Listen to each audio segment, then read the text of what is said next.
जय हिंद। इससे पिछले सेशन में हमने बात की थी पुष्यभूति डायनेस्टी के बारे में। और पुष्यभूति डायनेस्टी के अंदर हमने पढ़ा था हर्षवर्धन के बारे में। हर्षवर्धन की इसी बातचीत को आज के सेशन में भी कंटिन्यू करते हुए आज के सेशन में सबसे पहले हम बात करेंगे administration and social life under Harshvardhan के बारे में। हर्षवर्धन के अंडर एडमिनिस्ट्रेशन की कहानी क्या रही और सोशल लाइफ की कहानी क्या रही, उस सब के बारे में आज हम पढ़ेंगे, बातचीत करेंगे। इसके अलावा हम बात करेंगे मैट्रिक्स के बारे में। इन सभी चीजों के बारे में आज हम पढ़ेंगे, बातचीत करेंगे। देखो, शुरू करते हैं। सबसे पहले हम बात करेंगे administration and social life under Harshvardhan के बारे में। हर्षवर्धन का ये जो एडमिनिस्ट्रेशन देखने को मिलता था, this administration was governed on the same lines as Guptas. जैसा गुप्तास का एडमिनिस्ट्रेशन देखने को मिलता था, लगभग कुछ कुछ वैसा ही हर्षवर्धन का एडमिनिस्ट्रेशन हुआ करता था। हर्षवर्धन का एडमिनिस्ट्रेशन गुप्तास के एडमिनिस्ट्रेशन के कंपैरिजन में ज्यादा फ्यूडल हुआ करता था और डिसेंट्रलाइज्ड हुआ करता था। हर्षवर्धन का एडमिनिस्ट्रेशन ज्यादा फ्यूडल हुआ करता था और डिसेंट्रलाइज्ड हुआ करता था। डिसेंट्रलाइज्ड होता था, यह हमें कहां से दिखाई देता है? हर्षवर्धन के रेन के दौरान बहुत सारे फ्यूडिटरीज देखने को मिलते थे, बहुत सारे फ्यूडल लॉर्ड्स देखने को मिलते थे। फॉर एग्जाम्पल, एक जगह होती थी कमरूपा। ये जो कमरूपा नाम की जगह होती थी, यहाँ पे हर्षवर्धन के एक फ्यूडिटरी देखने को मिलते थे जिनका नाम था भास्कर वर्मन। एक जगह होती थी वल्लवी, और वल्लवी में हर्षवर्धन के एक फ्यूडिटरी हुआ करते थे जिनका नाम होता था ध्रुव भट्ट। फिर एक जगह होती थी मगध, और मगध में हर्षवर्धन के एक फ्यूडिटरी होते थे जिनका नाम होता था पूरन वर्मन। और एक जगह होती थी जलंधर, जलंधर में हर्षवर्धन के एक फ्यूडिटरी हुआ करते थे जिनका नाम होता था उदित। तो हर्षवर्धन के रेन के दौरान बहुत सारे फ्यूडिटरीज देखने को मिलते थे, बहुत सारे फ्यूडल लॉर्ड्स देखने को मिलते थे। और ये क्या दिखाता है? ये दिखाता है कि हर्षवर्धन का जो एडमिनिस्ट्रेशन है वो डिसेंट्रलाइज्ड हुआ करता था। हर्षवर्धन के पास में अपनी एक लंबी चौड़ी आर्मी हुआ करती थी। अपनी लंबी चौड़ी आर्मी होती थी, और इस लंबी चौड़ी आर्मी को सपोर्ट करने के लिए हर्षवर्धन के जो फ्यूडिटरीज हुआ करते थे वो फोर्सेस प्रोवाइड करते थे। हर्षवर्धन के रेन के दौरान जो मिलिट्री कैंप्स हुआ करते थे, उन मिलिट्री कैंप्स को क्या बुलाया जाता था? उन मिलिट्री कैंप्स को स्कंदवराज बुलाया जाता था। मिलिट्री कैंप्स को क्या बुलाया जाता था? मिलिट्री कैंप्स को स्कंदवराज बुलाया जाता था। गुप्ता टाइम पीरियड से ही जो प्रीस्टली क्लास हुआ करती थी, उसको लंबी चौड़ी लैंड ग्रांट के तौर पर दी जाती थी। और ये जो लैंड ग्रांट के तौर पर दी जाती थी, इसको क्या बुलाया जाता था? इसको ब्रह्मदेव बुलाया जाता था। क्या बुलाया जाता था? ब्रह्मदेव बुलाया जाता था। प्रीस्टली क्लास को ये जो लैंड ग्रांट के तौर पर दी जाती थी, ये ग्रांट्स जो हैं वो हर्षवर्धन के रेन के दौरान भी देखने को मिलेंगी।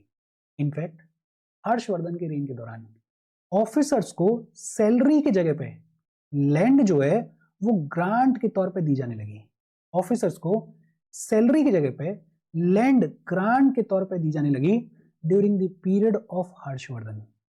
हर्षवर्धन के रेन के दौरान लेसर नंबर ऑफ कॉइन्स को इश्यू किया गया। एक बड़ा यूनिक फीचर देखने को मिलता है हर्षवर्धन के एडमिनिस्ट्रेशन में, maintenance of public records. Public records को मेंटेन करने के लिए हर्षवर्धन ने एक लंबा चौड़ा एडमिनिस्ट्रेटिव स्ट्रक्चर सेटअप किया। इनफैक्ट एक टर्म देखने को मिलता है नीलोपीतू। ये जो नीलोपीतू टर्म है, इसका मतलब होता है archive of Harshavardhan period. Harshvardhan के पीरियड के दौरान जो भी हिस्टोरिकल डॉक्यूमेंट्स हुआ करते थे, जो भी आर्चीव्स हुआ करते थे, उनके लिए क्या टर्म देखने को मिलता है? उनके लिए टर्म देखने को मिलता है नीलोपीतू। और ये जो आर्चीव्स हुआ करते थे, ये जो पब्लिक रिकॉर्ड्स हुआ करते थे, इनको मेंटेन करने के लिए, इनको कंट्रोल करने के लिए एक स्पेशल ऑफिसर देखने को मिलता था। हालांकि हर्षवर्धन के रेन के दौरान जो इकोनॉमी है उसमें डिक्लाइन देखने को मिलेगा। गुप्ता पीरियड के कंपैरिजन में हर्षवर्धन के रेन के दौरान इकोनॉमी में डिक्लाइन देखने को मिलेगा। और इकोनॉमी में डिक्लाइन देखने को मिलेगा, ये कहां से दिखाई देता है? हर्षवर्धन के रेन के दौरान लेसर नंबर ऑफ कॉइन्स को इश्यू किया गया। हर्षवर्धन के रेन के दौरान जो ट्रेड सेंटर्स हैं उनमें डिक्लाइन देखने को मिलेगा। देखो, लेसर नंबर ऑफ कॉइन्स को इश्यू किया जा रहा है, ट्रेड सेंटर्स में डिक्लाइन देखने को मिल रहा है। इसका सीधा सीधा मतलब क्या है कि ट्रेड एंड कॉमर्स जो है, जो इकोनॉमी है, उसमें डिक्लाइन देखने को मिल रहा है। हर्षवर्धन की रेन के दौरान जो मर्चेंट गिल्ड्स हुआ करते थे उनकी फ्यूअर एक्टिविटीज देखने को मिलती हैं। बेसिकली ये सब कुछ क्या दिखाता है? ये सब कुछ दिखाता है कि जो इकोनॉमी हुआ करती थी वो डिक्लाइन पे थी, जो ट्रेड एंड कॉमर्स होता था वो डिक्लाइन पे था during the period of Harshvardhan. अच्छा, यूएन सेंग हमने पढ़ा था, यूएन सेंग ने इंडिया को हर्षवर्धन के रेन के दौरान विजिट किया था और यूएन सेंग मेंशन करते हैं जो लोग होते थे उनको लाइटली टैक्स किया जाता था। अब लोगों के लिए ट्रेड एंड कॉमर्स उतना फ्लरिशिंग नहीं है, इकोनॉमी उतनी फ्लरिशिंग नहीं है, तो हर्षवर्धन ने अपने लोगों को बड़ा लाइटली टैक्स किया। इनफैक्ट यूएन सेंग जो है वो ये भी बताते हैं कि हर्षवर्धन के रेन के दौरान जो भी रेवेन्यू होता था उस रेवेन्यू को 4 पार्ट्स में डिवाइड किया जाता था। रेवेन्यू को कौन कौन से 4 पार्ट्स में डिवाइड किया जाता था? एक हिस्सा जाता था किंग के लिए, एक हिस्सा राजा के लिए जाता था, दूसरा हिस्सा जाता था स्कॉलर्स के लिए, दूसरा हिस्सा स्कॉलर्स के लिए जाता था, तीसरा हिस्सा जाता था ऑफिशियल्स के लिए और पब्लिक सर्वेंट्स के लिए, एक हिस्सा राजा के लिए, दूसरा हिस्सा स्कॉलर्स के लिए, तीसरा हिस्सा ऑफिशियल्स और पब्लिक सर्वेंट्स के लिए और चौथा हिस्सा रिलीजियस पर्पसेस के लिए दिया जाता था। जो रेवेन्यू होता था उस रेवेन्यू को 4 पार्ट्स में डिवाइड किया जाता था। कौन कौन से 4 पार्ट्स?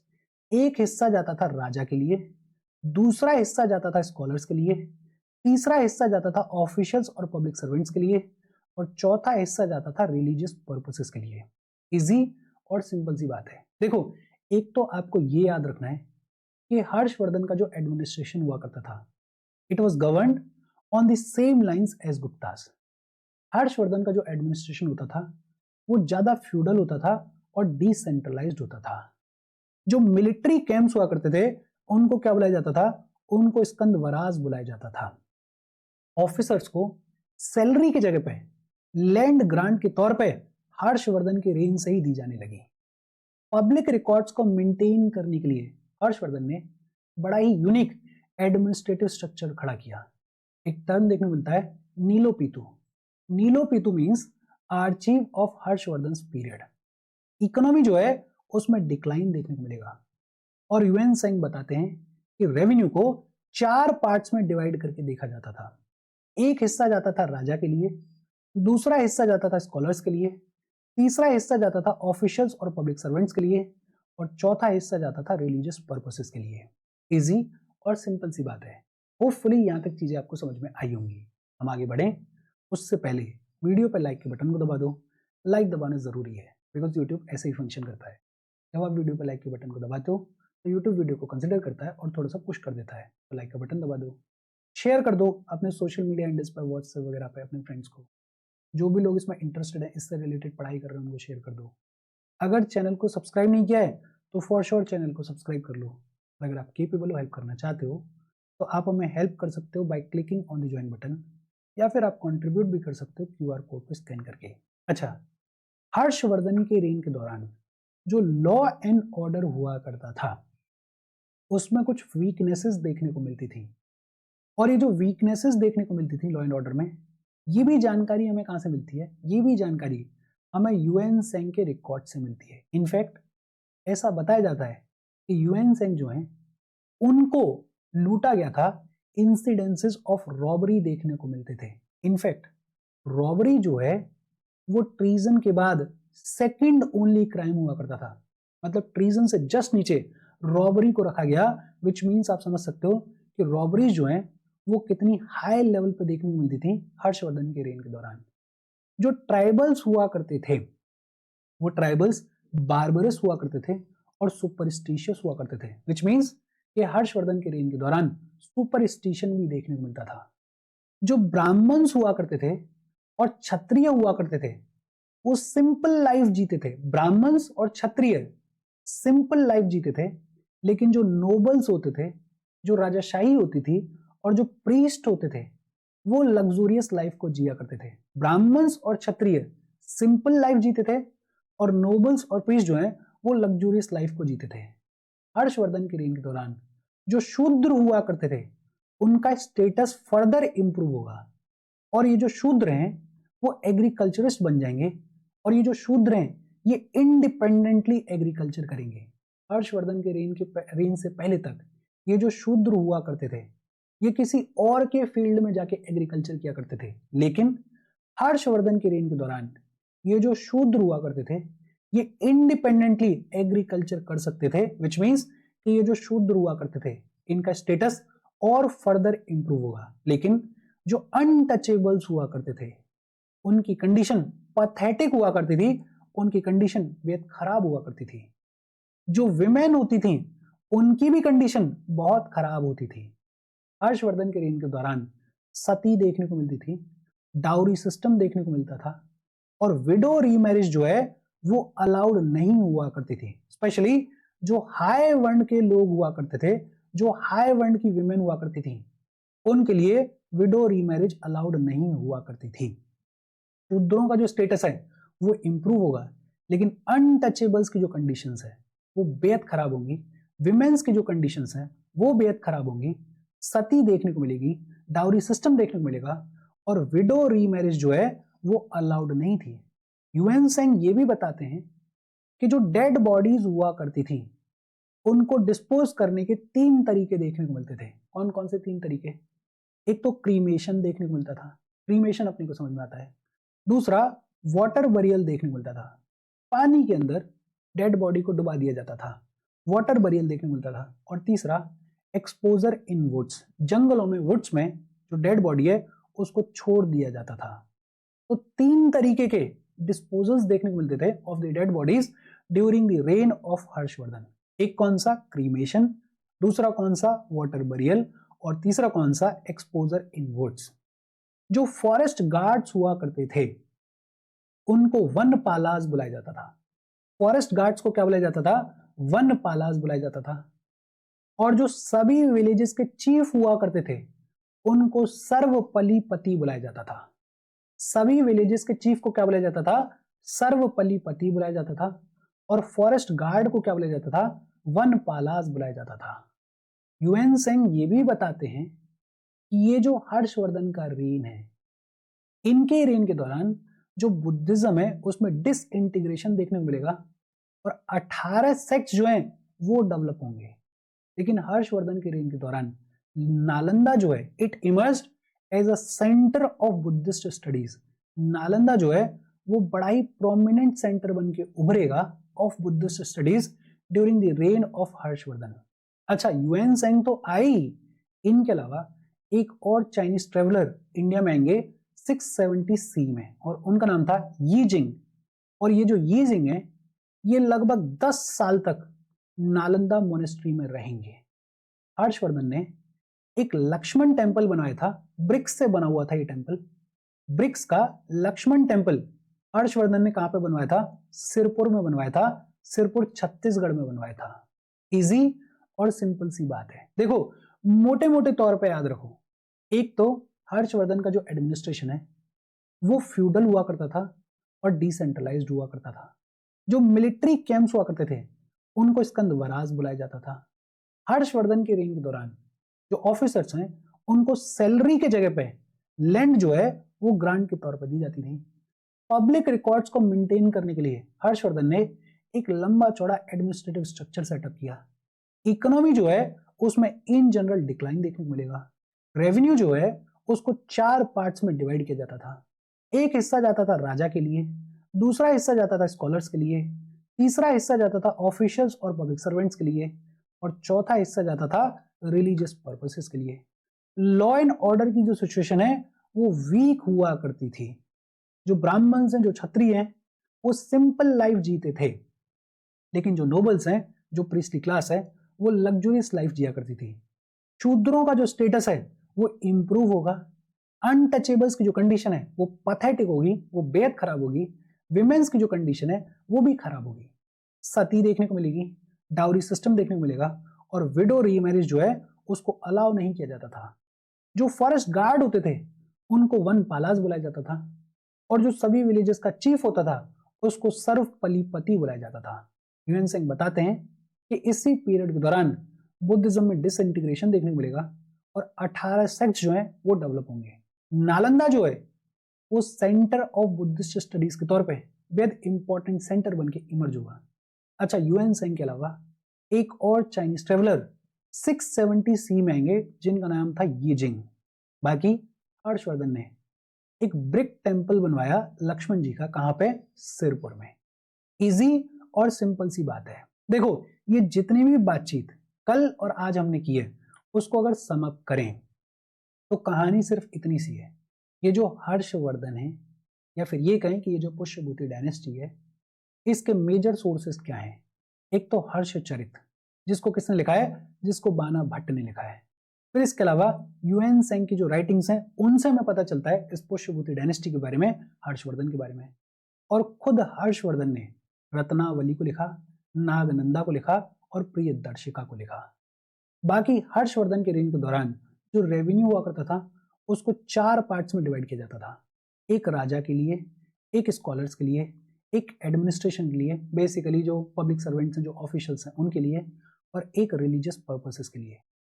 हर एक 5 साल में एक प्रयाग असेंबली देखने को मिलती थी।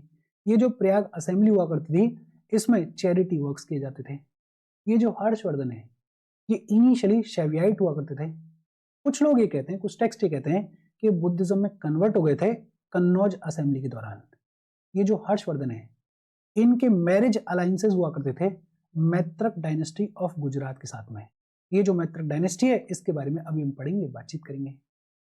कॉपर प्लेट मिलती है बांस खेड़ा में, और ये जो बांस खेड़ा की कॉपर प्लेट है, ये बात करती है हर्षवर्धन के बारे में। ये जो बांस खेड़ा का इंस्क्रिप्शन है, ऐसा कहा जाता है कि इसको खुद हर्षवर्धन ने कंपोज किया था। हालांकि ये जो हर्षवर्धन है, इनको पुलकेशिन सेकंड जो है वो हरा देंगे।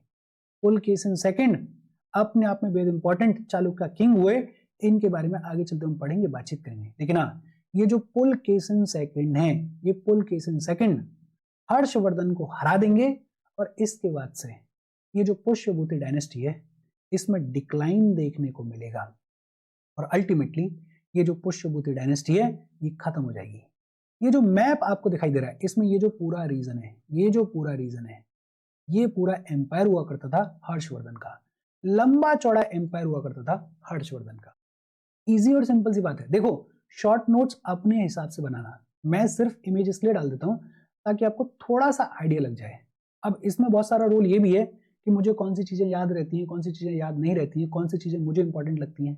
तो उस हिसाब से देखना कि आपको क्या याद रहता है, क्या याद नहीं रहता है, आपके लिए क्या इंपॉर्टेंट नजर आ रहा है, कौन सी चीजें ऐसी हैं जिनको आपको बार बार रिवाइज करना है, उस हिसाब से अपने शॉर्ट नोट्स बनाना। लेकिन हाँ, थोड़ा बहुत आइडिया आप यहाँ से ले सकते हो। अच्छा, फिर इसके बाद देखने को मिले मैत्रक्स।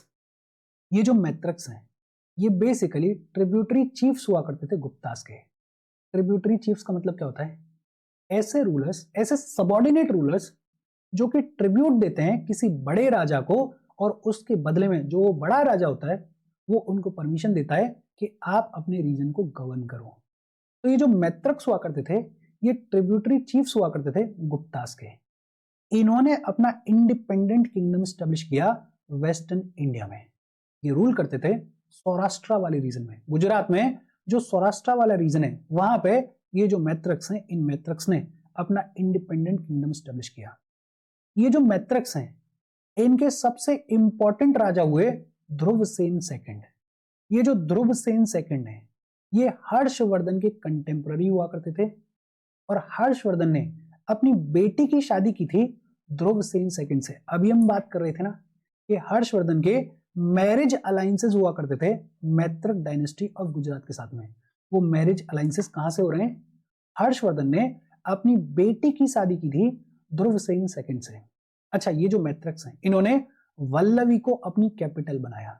गुजरात वल्लवी को इन्होंने अपनी कैपिटल बनाया, और वल्लवी जो है वो इंपॉर्टेंट पोर्ट टाउन भी हुआ करता था, और पोर्ट इनके कंट्रोल में था। तो जो ट्रेड एंड कॉमर्स है वो भी फ्लरिशिंग देखने को मिलता था इनके रेन के दौरान। ये जो मैत्रक्स हैं, ये लगभग मिडिल 8th सेंचुरी तक रूल करेंगे, लेकिन फिर अरब्स जो हैं वो अटैक करेंगे, और अरब्स के अटैक के बाद ये जो मैत्रक्स हैं, इनकी पावर कमजोर हो जाएगी, इनकी पावर खत्म होने लग जाएगी। इजी और सिंपल सी बात है। मैत्रक्स की कहानी क्या रही और पुष्यभूति डायनेस्टी की कहानी क्या रही, और पुष्यभूति डायनेस्टी में भी जो ज़्यादा इंपॉर्टेंट है वो है हर्षवर्धन। हर्षवर्धन की कहानी क्या रही, ये होपफुली आपके दिमाग में रजिस्टर हुआ होगा। कोई डाउट हो यहाँ तक तो कमेंट करके पूछ लेना। Thank you very much.